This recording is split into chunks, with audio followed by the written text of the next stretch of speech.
What's up, gamers? Welcome back to another video. In today's video, we're going over 5 tips for beginners in Rainbow Six Siege.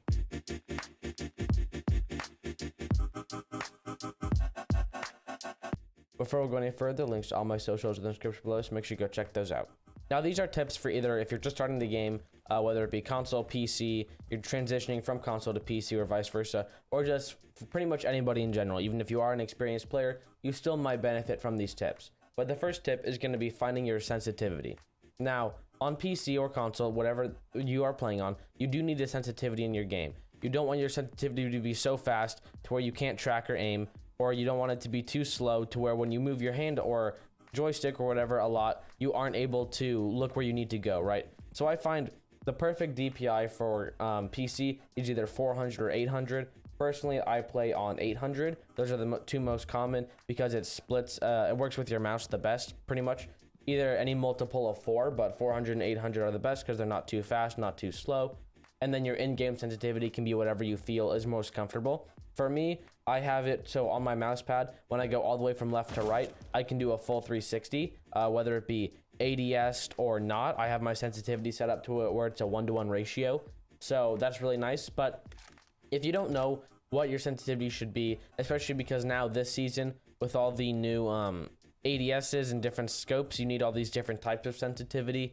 So the best thing I recommend for that is going to be this website, r6sads.netlefi.app. Basically, I just looked up R6 Sense Calculator. It was this first link, and basically you plug in what your ADS sensitivity was before Shadow Legacy, or what you like, because you can set a basic ADS sensitivity, and the advanced version is going to be this, all these different numbers. But you set your ADS, your aspect ratio, your FOV, and then it punches out all of your other sensitivities for all the scopes. You don't really need to worry about this multiplier or this down here because it used to be if your sensitivity went over 100, you had to switch to a multiplier, but Ubisoft changed it because most of the sensitivities for lots of people went over 100. So they changed it to where the cap is 200 before you have to switch to a multiplier. So you shouldn't have to. So that's the first tip, is learning your sensitivity, practicing with your sensitivity. Don't try and copy somebody's sensitivity because it really is preference. It really is what you like. For example, I had a sensitivity, it was too fast, I changed it. I tried a sensitivity my friend recommended because that's what he used, and it was a 1-to-1 ratio.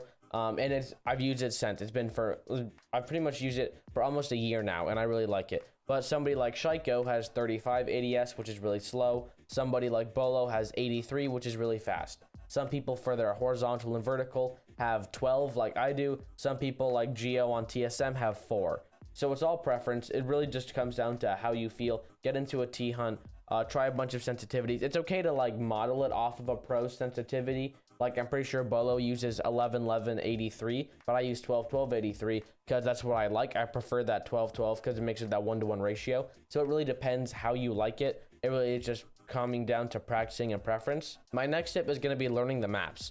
Now, this is a good website, r6maps.com. You don't need to use this. You can just walk through either T-Hunt, custom game, or wherever you're playing and learn the callouts. But this is just something if you just want to look at the map without having to go through the game and every like different map on every custom game or T-Hunt or anything like that. You can study every map. It has all the rooms. For example, this is Coastline. It has all the rooms, all the callouts. For example, kitchen, service entrance, toilets, or bathroom. Some of these will be a little different. Like nobody calls this South Hallway. People call this luggage. So some things will be a little bit different, or like South Stairs, that's White Stairs. So those will come from actually playing the game and learning those, but this is definitely a good start. Hookah deck, hookah lounge. These are cool vibes, pretty much anything like that. It just comes down to practicing again, going through the maps, going through these maps on the website. It has every single map in the game. So you can definitely go at your own pace, learn every map you want. It will take time. It will be important. And like I said, take time to learn, but that's really important for learning the maps. The same thing goes for the operators, which you can just go to the Ubisoft website for, and it says the operators like backstory if you care about that, but it says their weapons, their gadgets, their ability, breaks down pretty much everything you need to know about that operator, shows a video of their gadget. So this is another thing for just learning who does what and how to counter with what. For example, through this website, you can learn that Bandit stops Ace, but Thatcher stops Bandit, things like that. And then through the maps, you find out which map is good, or the callouts mainly, and that's what's important. So that's the second tip. My third tip is going to be about crosshair placement. whenever I'm playing, whether it be by myself, with friends, unranked, casual, ranked, whatever it may be, I see a lot of people when they're walking around, they're looking down here. They're looking kind of more towards the ground. They're not really checking or seeing. And then they end up losing the fight because either they need to make this huge adjustment to the person's head, or they're shooting at the person's feet or knees, and the other guy's just aiming at their head. And in this game, it's a one-shot headshot game, so having proper crosshair placement is really important. Now, you might be wondering, how do you practice that? On these doorways, this buckle is where your head is. So if you walk around practicing aiming at that height, and you just walk around, kind of go through the map, it's good walking through T-hunts, you'll eventually be able to learn and kind of feel comfortable, get normalized with where your crosshair is on your screen and the proportions. Now, obviously, when you're going down a staircase, you don't want to be aiming up here at head height, because head height's not going to be up here, it's going to be down here. But this works for standing head height, it works for crouched head height. Now, some people say for crouched head height, it's this bottom buckle. I disagree. I'd say it's the second dot in between the second and third dot. Your head is, there's no way your head's down here unless it's a cav doing silent step. It's probably either here or here, somewhere in between that area. So I really recommend walking through these doorways. Maybe just go through a T-hunt fully ADS the whole time, practicing just shooting head height, whether they be standing up or playing crouch, just practicing like that. It's going to come with time. It's going to be important. So this is an example of good crosshair placement. For example, this is a YouTuber named Skittles. He's pretty popular, and I watch his videos a lot. So as you saw, when this knock rounded the corner, sprinting through, you were able to see he's already aiming head height, so that when she rounds the corner, he's already aiming at her head. He's a little bit lower, actually, he's towards her neck, but he can easily make that small adjustment up, and is able to headshot the knock before she can even react and shoot at Skittles. Now, there's the line scan going off. He's just killed knock right here. The line scan's going off, so everybody knows this side of the map where he is relatively. Now, this Jackal swings the corner and knows where he is. You can see he's pre-firing. He kind of does this little swing thing where as he's swinging around, he steps up from being crouched. And because Skittles is already aiming where his head will be, once the Jackal swings around the corner pre-firing, Skittles is able to win the fight simply because the Jackal's not aiming at his head.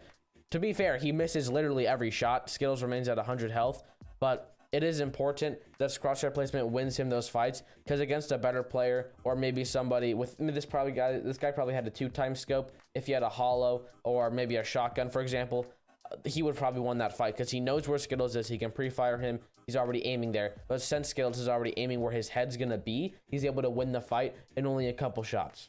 This game is unlike a lot of other games, like for example CSGO. In CSGO, it's mainly about walking, crouching, slow walking, and pretty much all aim. In this game, there's leaning, there's crouching, there's proning, there's all different types of movement, and learning those movement keys and being familiar with them is really important. For example, the default movement keys are E to lean right, Q to lean left. Some people switch those, like my friend Wetjet. He leans left with E and right with Q, which helps him with quick leaning, which is basically when you quick lean around a corner, you just kind of jiggle peek it. Some people like putting their lean keys on their side mouse buttons. Personally, I have that as melee and as my flashbang, but some people use them to lean, like Geo, who we talked about earlier, with his sensitivity. But this is really going to come down to personal preference, come down to practicing. It doesn't really matter what other people use. Lots of people do use QE. Some people do use other binds. Use what's comfortable to you, just with your key binds in general. Don't copy anybody. It's like your sensitivity, whatever comfortable to you. For example, lots of people think it's weird, but my reload key is V instead of R. Lots of people have melee as V and R is reload. I don't know why, that's just not comfortable to me. I like being able to lean while I'm reloading, so I do use V as my reload button instead of R. It's all personal preference, just use what's comfortable to you. But basically, when it comes to practicing, you're just gonna need to walk up to a wall, whether it be T-Hunt, custom game, when you're playing casual, unranked, ranked, whatever it may be, and just practice. Start by going with both ways. It's gonna be easier to learn. And then once you become more advanced at it, you can just simply go to one shoulder leans and practice it both ways. You're most likely going to have a way you're stronger at. For example, I think I'm stronger going to my right. It does take time. Practice this maybe like less than 10 minutes a day in a T-Hunt. It's going to come down to really just practicing with your movement. The main thing is you want to hit your lean keys with your middle finger as you strafe with your pointer and ringer finger on A and D. But if you're using your mouse buttons or different keys, then you will obviously be using something different. But it just comes down to practicing in a wall, whether it be T-Hunt, ranked, anything like that. Just practicing a couple minutes a day. It really doesn't take that long. Within a few days, if you practice consistently for like 10 minutes, within a week, you'll be able to do it muscle memory wise and just do it really, really well. And then my last tip is going to be stick with it. This is a very difficult game. It has a very big learning curve, and lots of people that play thousands of hours still are not at the top level of this game. So it's going to take a lot of time to get good. You're going to need to be persistent. It's going to take a lot of time, like I said, and it's going to be difficult. You're going to have good days. You're going to have bad days. Treat everything like a learning experience. Whenever something goes wrong or you die, figure out how you died and what you could have done differently, or file that away in the back of your head, so the next time a opportunity like that presents itself, you know what to do. You've kind of been in this opportunity before, and you're able to get the win that time because this has happened before, you've learned from it, and now you know and you have adjusted. That's pretty much all I have to say for tips if you're a beginner player. If you learned something new or enjoyed, remember to like and subscribe. All my socials are linked in the description below. Thank you for watching, and peace out, gamers.